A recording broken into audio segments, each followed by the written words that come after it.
The Book of Exodus, Liberation, Covenant, and God's Presence.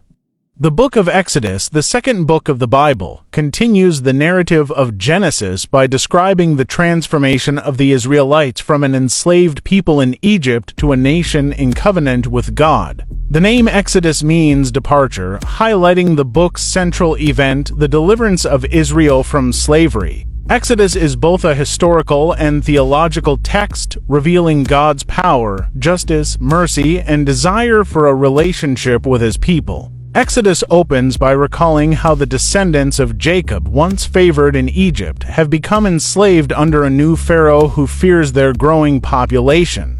God hears the cries of His oppressed people and raises up Moses, a Hebrew child miraculously saved from death and raised in Pharaoh's palace. After killing an Egyptian for mistreating a Hebrew, Moses flees to the wilderness, where God appears to him in the burning bush. There, God reveals His name, I am who I am Yahweh, and commissions Moses to lead His people out of bondage. Despite his fears, Moses returns to Egypt with his brother Aaron to confront Pharaoh. Pharaoh refuses to let the Israelites go, prompting God to send 10 plagues upon Egypt, each displaying God's power over creation and Egypt's gods. The final plague, the death of the firstborn, leads to the institution of the Passover, where the Israelites mark their doorposts with lamb's blood so the angel of death passes over them. This event leads Pharaoh to finally release the Israelites. As they flee, Pharaoh changes his mind and pursues them. God miraculously parts the Red Sea,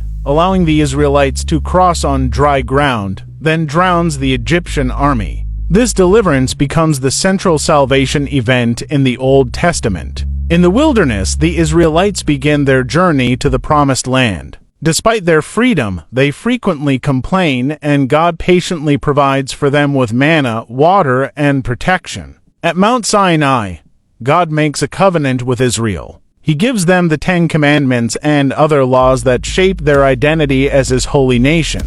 The people agree to obey, and Moses ascends the mountain to receive further instructions. During his absence, however, the Israelites create a golden calf, breaking the covenant. Moses intercedes, and God mercifully renews the covenant. The book concludes with detailed instructions for building the tabernacle, a portable sanctuary where God will dwell among His people. When it is completed, God's glory fills it, confirming His presence with Israel. Exodus reveals God as deliverer, lawgiver, and faithful covenant keeper. It teaches that salvation is by God's grace, that He desires holiness from His people, and that His presence is what ultimately guides and defines their journey.